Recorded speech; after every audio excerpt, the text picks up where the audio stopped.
Welcome to the show. I am your host, Bryan Lee Whatley.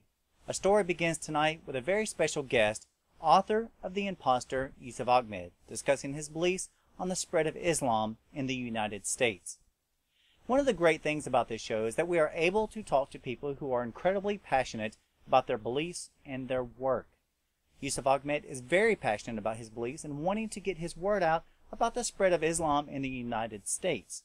His book, The Imposter, describes details cross-referencing the Islamic nation, the Quran, and the Christian beliefs in the Bible and Jesus Christ, all the while citing numbers and scriptures from both books.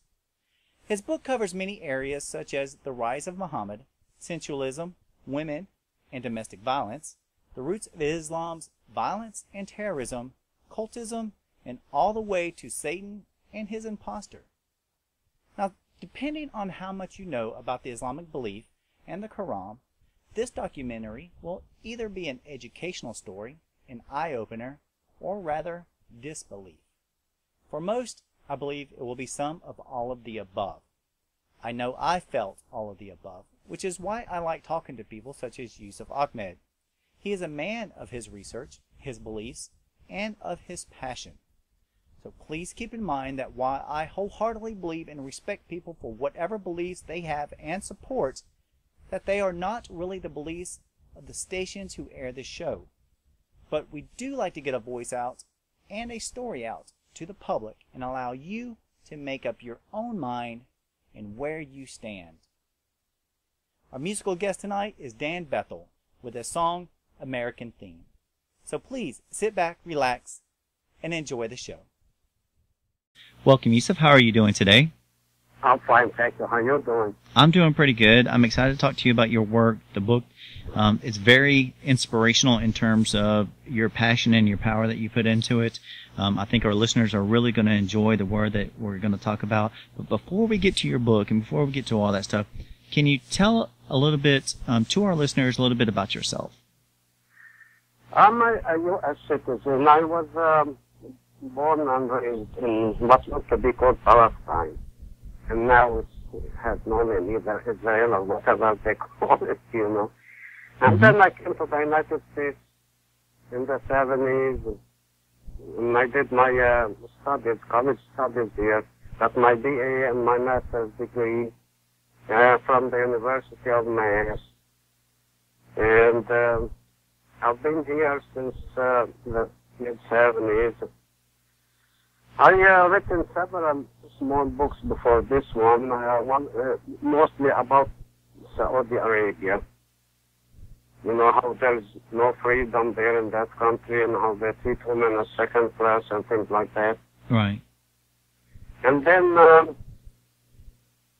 I decided that after I saw that, you know, when I came to the United States, there wasn't that many Muslims here. You know, we had only one mosque in Washington, D.C. area only. That's the only one in the whole United States, you know. Now they have 2,000 and something mosques. It's an alarming rate. That's why I decided to write this Imposter and expose Islam. Islam is not a religion from God. Islam is a cult from Satan, you know. Mm. But they trick people and tell them that it is from God, and they translated it actually in English. But the translation is very deceptive because all the bad words, the blasphemous words that are in the Arabic text were replaced by English words that don't have the same connotation or meaning, you know. Right.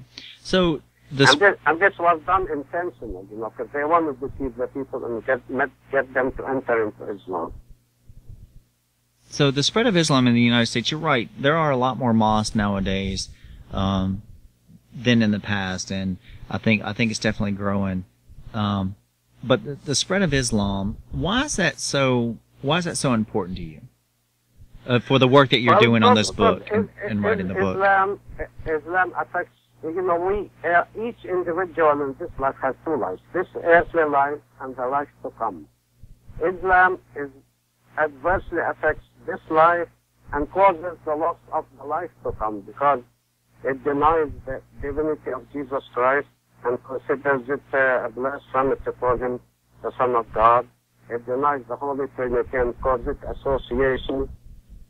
And I just don't want any Christian to fall into that death trap. I call it a death trap. Islam is a death trap for everybody, whoever enters in it, because you lose the salvation that Christ gave you, you know.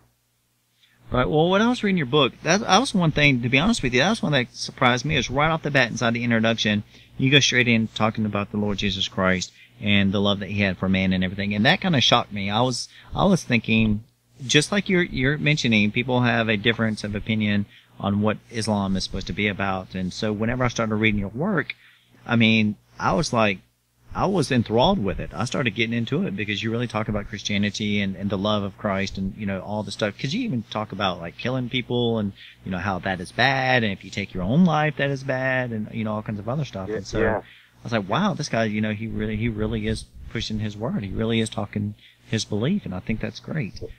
So, go ahead. You know, Brian, all the prophets of the Old Testament spoke about the coming of Christ. And Christ came and he achieved human salvation by his death on the cross and rising from the dead and ascension to heaven. Well, Satan could not stop him from accomplishing his mission. So the only thing was left for him to do is to fight the church he established on earth. That's why he sent Muhammad with his Quran. Because the Quran is nothing more than a tool to destroy Christianity and dismantle it. And on top of that, it's filled with verses ordering the Muslim to kill the non-Muslim if they do not convert and become Muslim. You were saying, because this is pretty strong, you were saying that Islam is really just a marker of Satan, and the fact that the church is, or Islam was created and the Quran was written in order to kind of deface and put down the church that was created by Christ. Yes. Wow. They spare no effort. What do you think Saudi Arabia is spending all their oil money on? They're spending it on building mosques, on buying people and converting them to Islam. Why is this desperate endeavor? They're not, they don't care about the people, whether they end up in heaven or hell. All they want to do is, it's a battle between Islam and Christianity, and they want to make sure that Islam wins, you know. There was a part in here that you said that Islam was started as an empire. Why did you term it as an empire? Islam is both what you call, I can't call it a religion really, but it's a form of worship, let's say. It was a political part to it, you know. So it was like a mosque and a state combined, you know, like church and state in the Christian tradition. In the Muslim tradition, it's a mosque and a state. Both some kind of a worship form and then a political establishment at the same time. Well, you also go into saying that it's also a menace to all facets of a democratic way of life where every, like, American, European, any other citizens of any other democratic country struggling for and come to enjoy. Kind of quoting you out of the book there. So you think just because of its ruling aspects, how can we cross Islam into the political side of like you were talking about, democratics? It took the Western world centuries to develop the jurisprudence that we have and to develop our legislative system and laws and things like that, right? Right. Now, once you become a Muslim, then you discard all that and you uphold what laws are in the Quran, you know. So actually, when the Muslims get into a country and they get control of it, they replace all the laws with the Sharia. They call it Sharia. Okay. Now that Sharia allows the Muslim to kill the non-Muslim, allows the Muslim to beat the woman, allows the Muslim to do whatever he wants, marry 50, 100.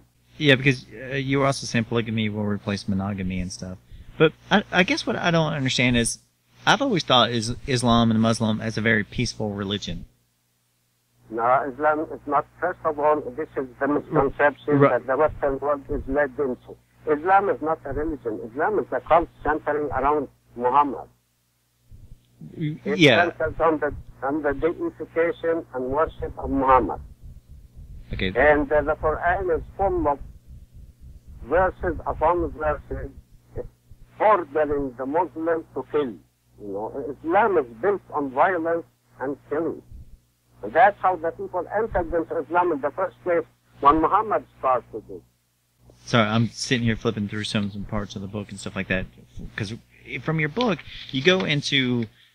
let me just kind of break down the chapters for everybody so they can kind of see the way that you go. Because you go from, like, the rise of Muhammad all the way into, like, the history of the refutes, and then the alleged confirmation, sensualism. Yeah, actually, that's a good point as well. If you don't mind, let's talk a little bit more about the rise of Muhammad, because I want to get into, like, even chapter 5 where we talk about the sensualism, women and domestic violence and stuff like that. And I think that was pretty powerful as well. But can we talk more on the rise of Muhammad from your perspective? Well, see, Muhammad was orphan. You know, he was raised by his uncle. And he took care of him and sent him to school and all that. But they have a distant cousin that was the priest of Mecca. His name is Waraqah bin Nawfal. Now, Waraqah took Muhammad under his wing and he taught him the scriptures and all that and was preparing him. He was a deacon actually in the church of Mecca, prepared to become the priest when Waraqah dies. But his ambition was far beyond becoming a priest for Mecca. He wanted to be ruler of all the world, not just Arabia, you know. Right.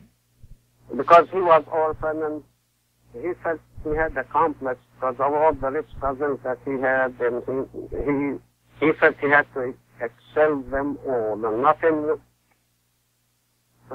make up for what he suffered except he become their master and leader and etc.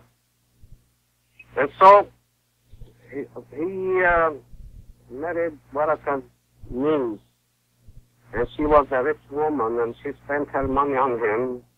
And he started getting secluded in a cave and all that, and that's when the whole thing started, you know. He came up and told them that God sent him as a messenger to the Arabs. Then, a few days later, he came back and told them he sent him as a messenger to bring the whole world from darkness into light. But the whole world was in light or you know. So, he keeps changing his story, you know. And now, one of the basic principles of Islam is called the testimony. To testify, they say, I testify that there is no God but Allah, and then they testify that Muhammad is the messenger of God. Now, this is a false testimony because none of them have heard God telling him, go, you are my messenger to the Arabs, you know. It's false witnessing. Right. Okay, I see that. Now they started fighting him, you know, they fought him, and then finally they threw him out of Mecca, and he went to a town called Yathrib.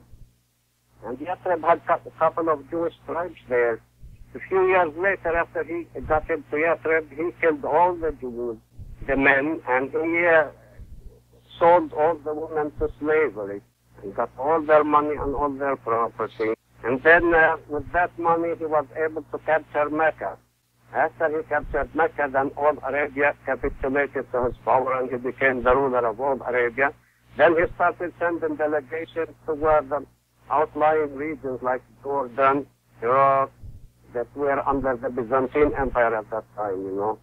But a couple of years later, he died, and then his successors finished the job, and they kept doing it till they conquered all those lands. Actually, their empire is from the confines of China to Spain, you know. That's the first Islamic empire. Well, that's a pretty big area. Yeah. You mentioned Mecca earlier. My understanding of Mecca was that it's just it's kind of like I hear about these people taking these trips to Mecca, or they take these long journeys, and I always thought that it was a matter of, and I'm going to be completely honest, my historical perspective of Islam and Quran and stuff like that is I'm really ignorant on the subject, just to let everybody know. But I respect everybody's religions and their thoughts and how they feel about it. And so whenever I hear people talking about the different religions, I'm all enthralled about it learn whatever I can. And whenever I would hear people talking about, oh, I'm going overseas to, take a Mecca trip, I always thought it was a matter of just a religious peace march, or just, everybody joining together and kind of, like taking the trip, or kind of, I keep using the word religion because that's just the way that I thought about it, even though I don't mean to say it's a religion or anything, but, it was that peaceful march. It was that peaceful joining to kind of follow where Muhammad and those guys went. Is that whole Mecca trip? Is that a false interpretation? Is that a misleading statement from my perspective? Mecca is the pilgrimage to Mecca is ordered on all Muslims who can afford it. It's part of their cult practices. Every Muslim who can afford to travel to Saudi Arabia and visit Mecca, they should do it. And they go there, and their visit to Mecca is a reenactment of Ishmael and Hagar, his mother that Abraham has sent away. However, Ismail and Hagar never set foot in Arabia. They were in the Sinai Peninsula all their lives. But he invented that myth that they went there and he is a descendant of them and of that, attached himself to the Jews when he migrated to Yathrib, That's why the Jews helped him out at the beginning. But then he turned around and killed them all and got their money. It's a cult practice. Once they are there, they throw 7 stones at Satan, and then they slaughter a lamb or something to commemorate the event of Abraham and Isaac. But he doesn't say it's Isaac. He says it's Ishmael, which isn't really true. It's a fabrication of his. In here, we also talk about chapter 5, which is sensualism, women, and domestic violence. And do you mind if we expand on that section a little bit in terms of your thoughts and versus what thoughts are on Islam? This is a powerful weapon. It's a very good inducement. If you go and kill for Islam, and God will reward you by a life in heaven with virgin women who never slept with any man before. I mean, that's what that verses in the Quran promise them. Eternal life in heaven, where there are rivers of yogurt and rivers of honey and rivers of liquor, and women pure and never touched by anyone, virgins for them to take their virginity. And then in other verses, he even talks about something suggestive of pederasty, where he says sitting around and served by young guys as beautiful as the pearl. Why would the young guy be beautiful as the pearl if there wasn't a drastic thinking there, Oh, that's a good point. Why can you're going to make all the infants that died from the creation till Muhammad got his hallucinations in that book, that are going to become servants of the followers of his? That is outrageous, So, the whole act of the, if you kill, like you said, you kill 4 different people.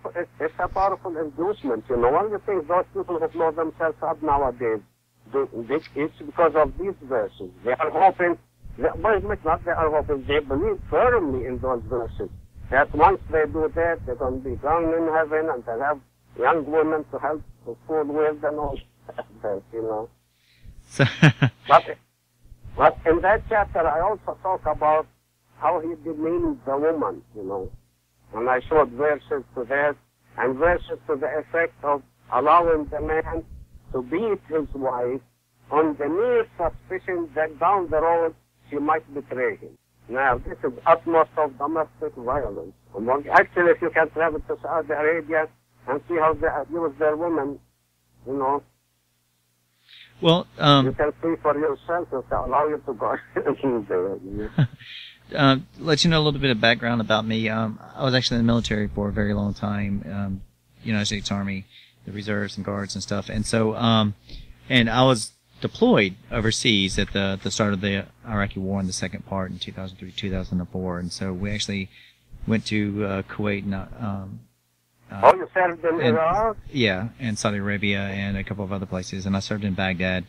And that was always one of the things that was interesting to me was, and again, you know, we were there for whatever reason we were there for, following our orders, doing what we were told to do. But I have to admit, it was the power of Muslims and their belief in what they would term as a religion and everything else.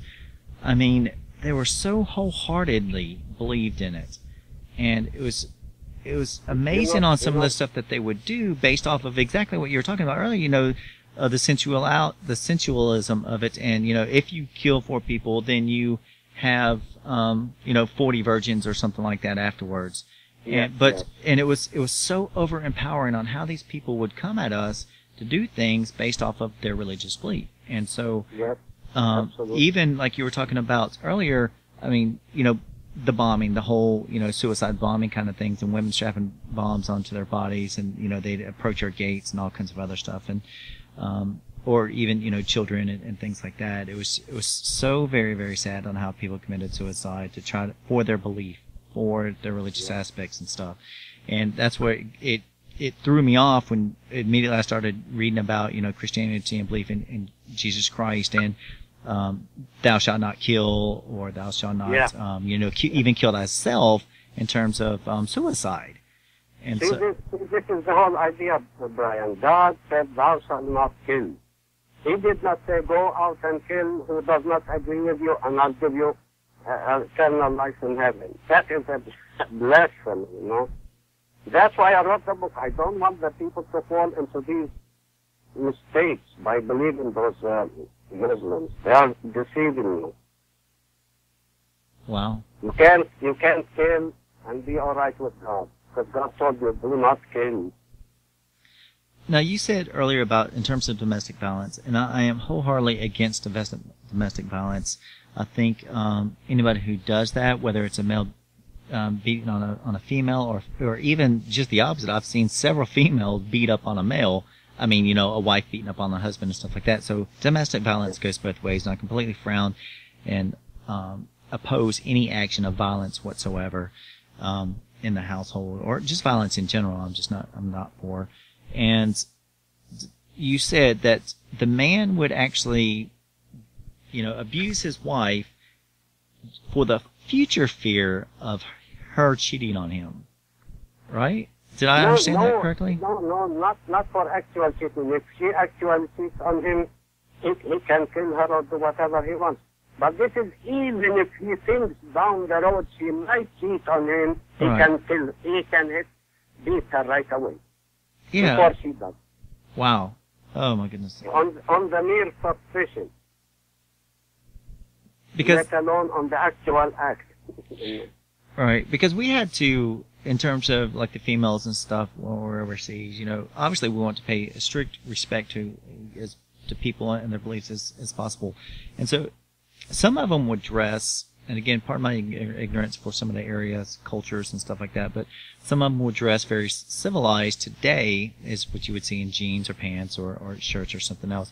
And then some of them follow the very strict religious garments, so the garments in terms of like the whole shrouds and stuff. And I wasn't quite sure exactly what that meant, like to where you couldn't see their ankles, but you could only see their eyes and stuff like that. I'm going to tell you what it means. It means that the woman is your personal property. Nobody else should see her face or her figure or talk to her. Or actually, she wouldn't be allowed to go on the street by herself in Saudi Arabia, where it observes all these Islamic laws. She wouldn't be allowed to get out of the country and travel on her own. She is not allowed to drive a car by herself. The woman, you know, this is what bothers my mind. The woman is the most abused by the Quran, and they still stick to the Quran and Muhammad. You know, it bothers my mind. I've even heard about, as gruesome as this sounds, so forgive my listeners and everything, but we're discussing openly and respectfully about this topic, but even the stoning of women in terms of having if they do something wrong, or that's how they would be put to death. Is that true? Yeah, it's true. That's true. Yeah. Wow, I couldn't imagine that happen. I just can't. Yeah. I can't imagine that. That's from the adulterers. Yeah. Yeah, because it's not actually the fault of the people. It's the fault of the book. This book, the Quran, talking about the Quran. They've been brainwashed with it all day, with all the radio stations in the Islamic countries and the TV stations. All day are reading Quran, recitals, things like that. All day. And it's like a constant brainwashing, If you can get rid of that book and stop the brainwashing, they'll become decent people, really. That's interesting that you're using the term of brainwash in terms of people's beliefs. Do you consider it how is it just the prayers, or is it just the whole culture of it in terms of brainwashing? Yes, Muhammad ingrained on their mind from the beginning that the Quran is a copy of an original kept in heaven in a tablet, And so the Muslims consider every word in the Quran as God's word, And they keep reading those words for them all day on the radio stations and TV. For the ones who don't read at home, they have no choice. They'll hear it from the radio station, Now if you go back to any Islamic country, you'll hear it all day. 5 times a day he gets on and he shouts at the top of his lungs, but now they have loudspeakers and things like that, calling them to come to the mosque and pray. Yeah, that was also one thing when I was overseas. It was about their times of prayer, and it surprised me one night. They prayed there was one session that they prayed very early in the morning, and I didn't realize what was going on. It's about 4 o'clock in the morning. Yeah, they wake you up. Yeah, exactly. And I wasn't quite sure what it was, but you're right. It was over loudspeakers, and people were coming out and praying and stuff. So again, I was thinking it was more of a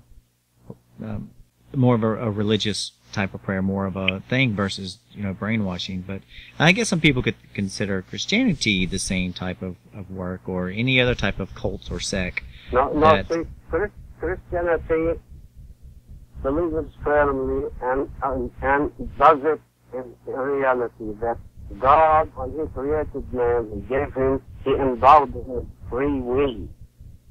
You're free to be a Christian. You're free to go and become a Buddhist. You're free to be what you want to be. But in Islam, no. You have to enter in Islam or they'll kill you, Now, see, all the Middle East countries used to be 100% Christian. Now there's not 10%. In some countries, 2%. Some countries, 3%. They all either were coerced into entering or were killed. Yeah, there's very few Christians over where you were, so... it was interesting. There was trying to be a growth of it, but there's very few areas that was actually considered that. Christianity doesn't force anybody to become a Christian. It's up to you. Here is our teaching. If you like it, welcome, Well, that's true. With Islam, if you are a Muslim and you leave Islam and become a Christian, they'll kill you right away if they can catch you, Now tell me that's not a cult. That's a cult. Yeah. Now, in chapter 6, we talk about, I'm trying not to concentrate too much on the domestic violence and sensualism and stuff like that against women or the abuse of women, but I would just like for people to understand, and you stated it very, very well about things that happen there, and it's hard for me to fathom that, even though it actually goes on and stuff, because when I look at I wouldn't want anybody to do that to my mother, nor would I want somebody to do that to my sister or my daughter. And so I couldn't, I just couldn't fathom it. So, but it is, like you said, it is very, very real for their beliefs and their rules and stuff like that goes on there. But see, if they want to keep it for themselves, that's fine and dandy, but they're trying to impose it on us here in the U.S., Yeah, you're talking about the spread of Islam. Look at the trouble France is having with them. What do you mean? Let's talk about that a little bit. What do you mean? They want to start practicing their laws in France. What do you think the government outlawed the hijab and things like that, and the religious aspects of Islam, because the French Republic is totally secular. Okay. I see what you're saying. You see, once they increase in number in the United States, and if they learn the game and become active in the legislative electoral system and all that, and they'll have their representatives, and believe you me, they'll change our laws and they'll put the Sharia instead. You can't stop them. That's interesting. The best thing is to stop them before they do that. That's why I wrote the book. Please, I urge all your listeners to educate themselves. Get the book and get educated and stand up to them. We can't give up. Okay, and we are talking about, the title of the book is The Imposter, and you can get on Amazon.com. Just type in The Imposter and Yousef Ahmad, that's Yousef, Ahmad, Ahmad, and it'll come up. It's a pretty powerful book. Let's move on into Chapter 6 with the roots of Islam's violence and terrorism. And from the very first sentence, you say, since the inception of Islam, violence has been the heart of Islamic society. A look at terrorist activities around the world today reveals that Muslims are the perpetrators on every continent. I remind you, this book was written before the modern or the extremely recent acts of terrorism. I wrote this book when they tried to blow out the World Trade Center. Now the World Trade Center is gone already, Okay. But I couldn't change it. Rewrite it all over again, and so I just published it like what it is. But since then, their acts of terrorism has increased in number and in violence and in tactics and in technical know-how. Look at what they're doing in Syria. They're killing each other now. Right. So you think this is more of a, because of the Islamic society or the regime versus / religion, for people who view it as that, versus a particular group of people? You see, Islam, there are people who read the Quran and strictly adhere to every word that it says, And there are people who are Muslims nominally. They do not read it and they do not strictly adhere to it like they do.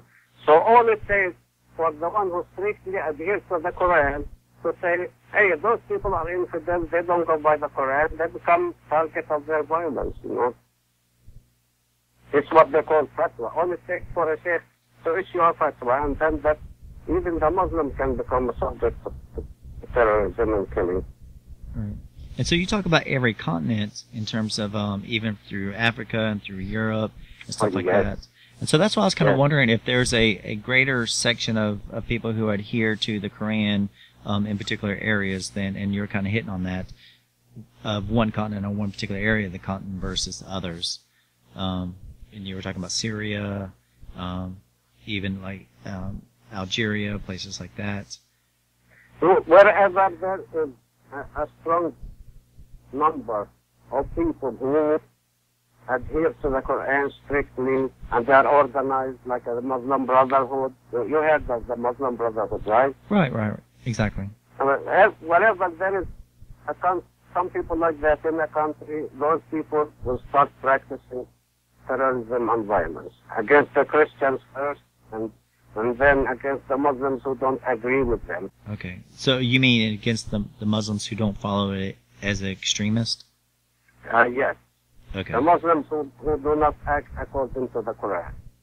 You would think. So in Africa, you don't hear about that Boko Haram or whatever it is in Nigeria. They're killing the Christians every day there. Now you would think, this is just me saying, or thinking here, I would think that instead of, if there was a Muslim who didn't necessarily follow it as strictly as what the beliefs are, would be to try to make them a stronger believer versus then turn around and just saying, okay, well, you're only part Muslim, you're not good enough to be a full Quran follower, so we're going to go ahead and execute you or terminate your life or something like that.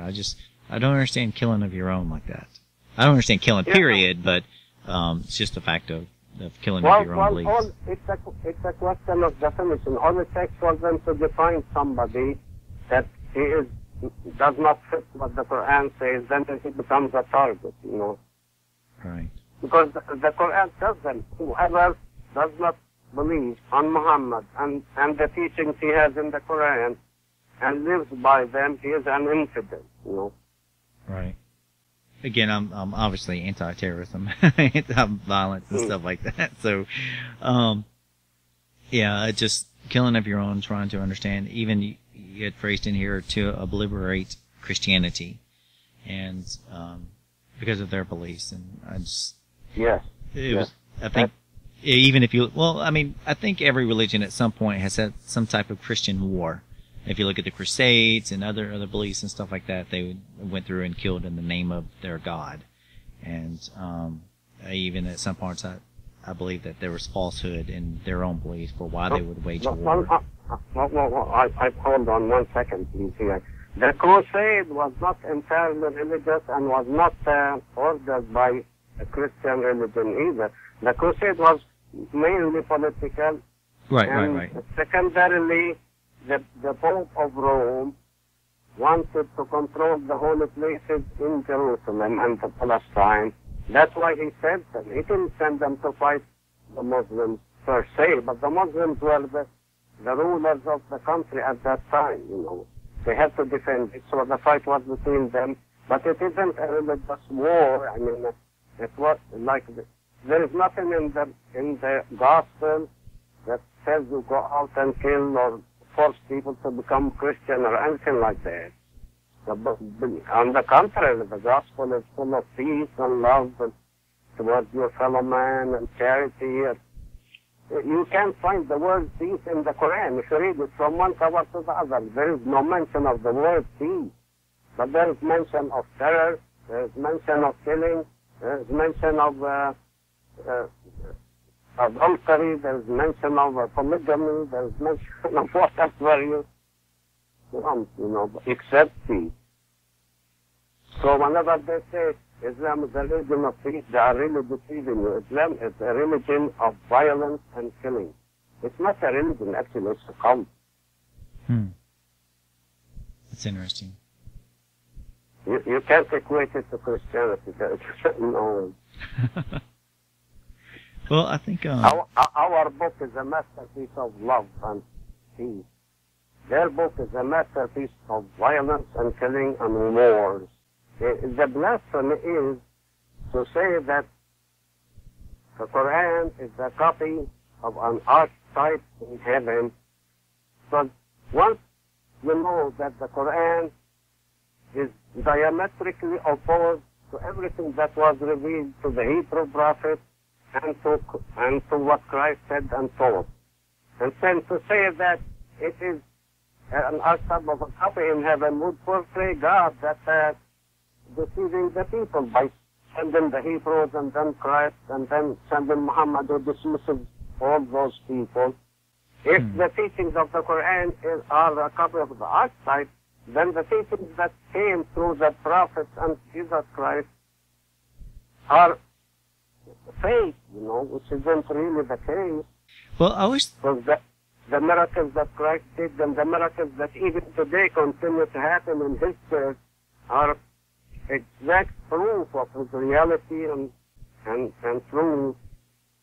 I always try to look at religions in terms of whatever the religion is, or whatever their belief system is, as a culmination of a group of people trying to live up to a certain set of standards in order to provide a peaceful society and environment for those who follow it. And so, albeit the rules are a little bit different from like Buddhism to Christianity to whatever else, even the different types of break-offs of Christianity between baptism and Catholic and all those different types. But the overall general feeling of it is just to give a peaceful environment for it. And that's not the case with Islam. Islam is full. Their book is full of verses upon verses telling them to go out and fight for the spread of Islam in the world. Christ and Christianity and the apostles who came after Christ did not practice any fighting or anything. He ordered them to go and preach to the whole world. Whoever believes, who doesn't. he doesn't believe, you know. I challenge every Muslim country to stop practicing the edict that was issued by the Caliph Abu Bakr that said any Muslim who leaves Islam will be killed. Now, if they want to practice peace and be peaceful and all that, let them give the people the freedom of religion, you know, not to force them. You know, in Saudi Arabia, if you're walking down the street and the guy is calling for prayer and you didn't go, the police will force you to go or put you in jail if you don't want to go. If you don't want to go and practice in the time frames of prayer? Like Yeah. at 4 a.m. in the morning? Yeah. If you didn't go and you're walking in the street at that time, he'll force you to go or put you in jail. And during Ramadan, if you are a Christian in another country and you eat in your home and they smell the cooking outside, they'll come and take you to jail. Right. Well, that's interesting. Yeah, because when I was over there, we had to respect Ramadan, the whole food Yeah, sections for and them, stuff all like right. that. I'm not a Muslim. Why should I respect it? I mean, it's not my practice. Let them practice it. Why should I suffer? They don't respect me when I'm fasting 40 days without meat or fish or poultry or anything. Right? Well, I guess that's good. That's a If good point. they want to build mosques in America, let us build churches in Saudi Arabia, right? That's a very good point. That's a really good point. In chapter 7, you talk about it's a cult venerating Muhammad. And we talked a little bit about it being a cult, but again, let's focus on the word cult here versus... You know, a cult is some organization that's dedicated to a person, you know. And there is nothing that fits Islam more than that, because all Islam revolves around Muhammad. Muhammad himself said that God and his angels are praying on him, you know. Yeah, if that's not a blessing, I don't say what is, because God does not pray on anybody, let alone Muhammad, who killed and robbed and committed adultery and forced his son, adopted son, to divorce his beautiful wife so Muhammad could marry her later.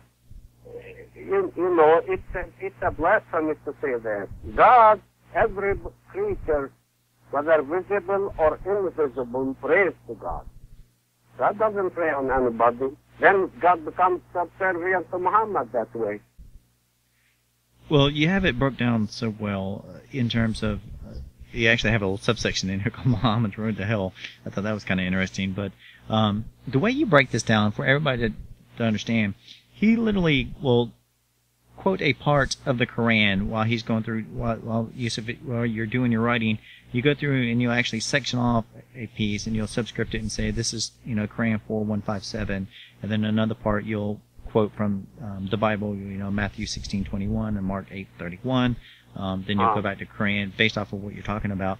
And I think that's very helpful, because if somebody wants to go through and actually pull up the Quran and look at it, they can do a comparison just like you did, or bring up the Bible and do a comparison on these different books. And so I think, that's a lot of research you did on this, on how you actually broke each piece down. What I intended by that is to show that he was liar. Muhammad is a calculated liar. He kept saying it's a confirmation of the two books before it, the Quran. I put the Quran in one quotation and the scriptures in another to show how the Quran opposes the scriptures, not confirmation of it, Right. And like for instance, have you noticed, you read the story about Moses taught by a stranger, right? Uh-huh. We know Moses was taught by God himself on Mount Sinai. He wasn't taught by a stranger, and he was carrying a whale with him. And this is a fairy tale, Well, it does bring a whole lot of things to think about. Your passion for your book, for the Imposter, everybody can get off of Amazon.com.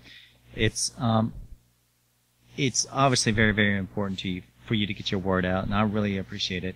But how can we encourage others to help get the word out? How can we encourage others to look at your viewpoints on it as well? How can people help you? like I told you at the beginning of this interview, I devote my life to fight the spread of Islam in the Western world. And to help me out, to continue my fight, all the listeners are urged to get the book.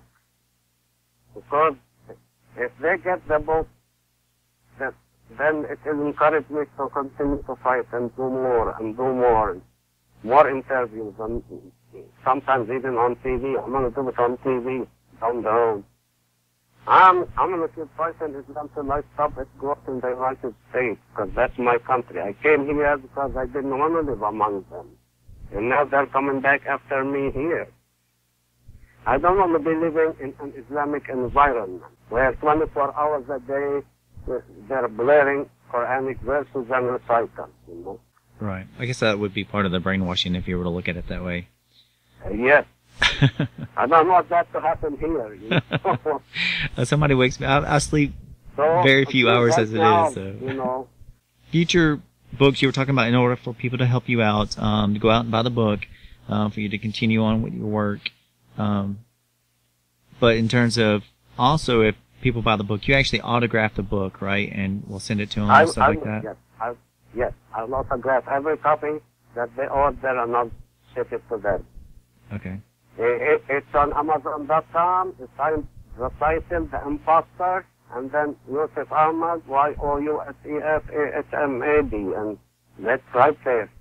All right. And when it comes, you click at the picture, and it gives you a small quote down there about terrorism. And in terms of people wanting to contact you in order to help you out, do you have an email address or anything? Yeah, I have an email address, Yousef, Yousef,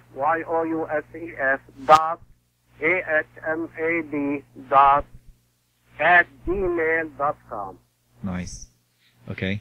So everybody, that's a.yousef.ahmad @gmail.com. So that's how you can reach him as you were, and if you want to help out, various things like that. And down the road, I'm going to have a website. Okay. Maybe in a couple of months or so. Nice. Okay. Well, that'll definitely help as well, spread the word. And your final thoughts again for everyone to know. My final thought is, don't ever sell your life to come cheap. Stick to it. Stick to your baptism. Stick to the salvation Christ gave you by His pure blood on the cross. And don't be deceived by them when they tell you, learn about Jesus in the Quran. Because what is in the Quran about Jesus is a dismissal of His divinity, dismissal of His sonship to God, dismissal of His crucifixion, dismissal of His rising from the dead, dismissal of His ascension to heaven, you know, and dismissal of the Holy Trinity. So you will lose your salvation if you enter into Islam. Well, again, Yousef Ahmad, I really do appreciate you coming onto the show and talking about your passion, your work. The book titled The Imposter, everybody can get off of Amazon.com. And it's just really eye-opening from your perspective. And it's been, for me, for a learning perspective, it's been, an absolute pleasure and an honor to talk to you and listen to you, and for me to understand things that I didn't necessarily understand before. And so that's what I think is so great, is be able to open my mind and, our listeners to open their mind and listen to different concepts and belief systems and their people's passions and how it moves them. And this is definitely eye-opening for me. So I really do appreciate you coming on here and talking to us with us. And on behalf of all the producers and editors and everybody else who works on the show and the stations that air this around the United States and around the world, it's really important. So I thank you so very much. Well, thank you very much for having me. But I want to have one final word to say. Okay. I haven't said one statement that I haven't backed it by irrefutable proof, And that's why I chose that, like I was a district attorney. I wrote it from that perspective, So everything said in my book is all proven. I didn't say just pure statements to fill out pages. If I said he did something, I put a verse from the Quran that supports what I said. you know. Yeah, and that was one thing I liked. I really like that on how you can actually go back through and cross-reference exactly from your beliefs and the points that you're trying to make to the truth and validity within each of the different pieces of works, whether it's the Quran or whether it's the Bible. Yeah. You know, I'm going to tell you something about Christianity that most Americans or the Westerners don't know either. On Easter, you know, Easter Sunday, that the Church of Jerusalem, where Christ is buried. On Saturday, the Patriarch of Jerusalem goes into the tomb, but before he goes, the Israeli government inspects him thoroughly and just leave him with his underwear. And he goes into the tomb from Thursday evening. After, you know, on Thursday is the commemoration of the Last Supper. Right. And he stays in the tomb till Saturday around noon.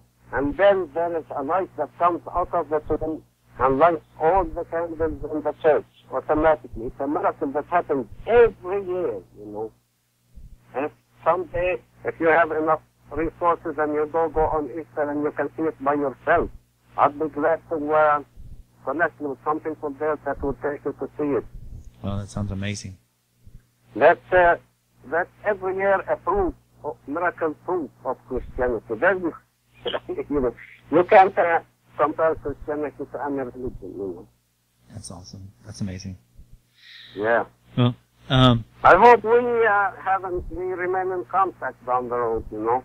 yeah, I definitely want to. I want to have you back onto the show and Great, talking about your great. next book and stuff like that, and some other things that you have going on.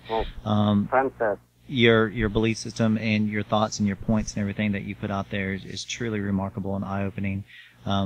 Even whether some people think it's controversial or not, I respect you for what you do and for what you write, as I respect everybody else for their beliefs. And you know, like I said, this has been a true pleasure for me. So I really do appreciate you coming on to our show and talking about it. Thank you very much. Thank you very much. You're a dear friend. I appreciate having you having me. Well, thank you. And again, for everybody on behalf of the show, thank you for coming on. You have a nice night. You too. Bye. All right, bye-bye. Please welcome our musical guest, Dan Bethel, with his song, American Theme.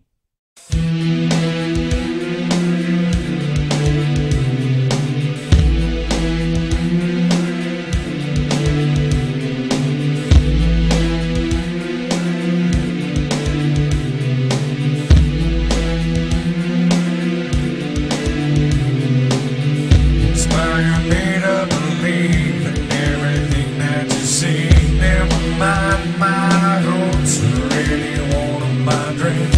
One life, one life, that's the American thing. No more time is too late, it's all a fantasy. Close your eyes, say your prayers, know that you're almost there. No one knows, no one cries, so we all live our lives, wasting time with the grind, working for 9 to 5. Never get in their head, it's always steps behind. Overdue, up to late, all these bills can't get paid. No more time working out, my mind is filled with doubt. How much more can I take before I finally break? No one cares, no one knows about the way things go. No more time, take a stand.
too late, it's all a fantasy.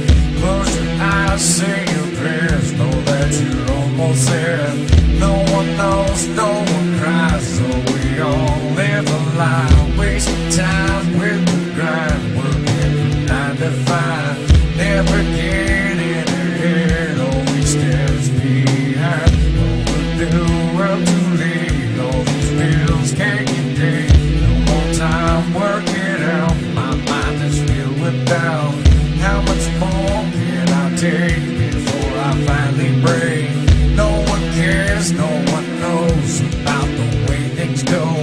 No more time, take a stand, it's gotten out of hand. Somebody wake me, shake me from this dream.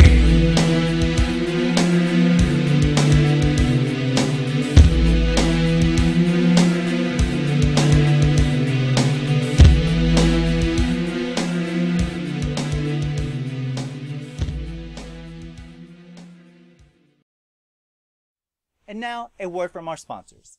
At Taylor Gifts, we do customized monogramming and embroidery. We can monogram anything from a simple one name on a bib for a baby to a customized logo on a company shirt. We can make gifts for your wedding entourage and gifts for your friends. Label your children's items for school and put names on jerseys for sports.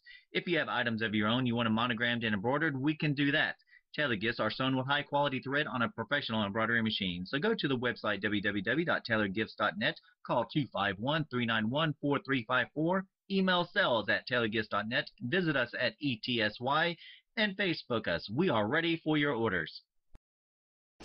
Welcome to WROM, Realms of Music Radio and Social Network. We support independent artists and talk shows, hosting a large discussion forum and an artist gallery. We also have a large social network combining the best of Facebook and MySpace into one. So make sure you submit your music to us and create a profile to promote yourself today. That's realmsofmusic.com, the best of music radio. The Ghost Tales Television Network, GTN. GTN is designed to give the paranormal TV and filmmaking community the opportunity to showcase their talents and creations. If you believe you have what it takes to create your very own TV show and or short film and you would like the opportunity to showcase your creations, you may contact us at ghosttalestv@gmail.com or call 901-377-7166 for more details. Make sure you visit ghosttalestv.com. GTN, America's Paranormal Superstation. Jackalope 105 FM on jackaloperadio.com. Your alternative to the grind of internet and FM radio. When we say diversity in programming, we mean it. Lots of stations brag, throw out a hype, and pad their numbers. Well, we don't. Accept no limitations. When you truly want awesome 24-hour radio, tune in to Jackalope and rock your routine.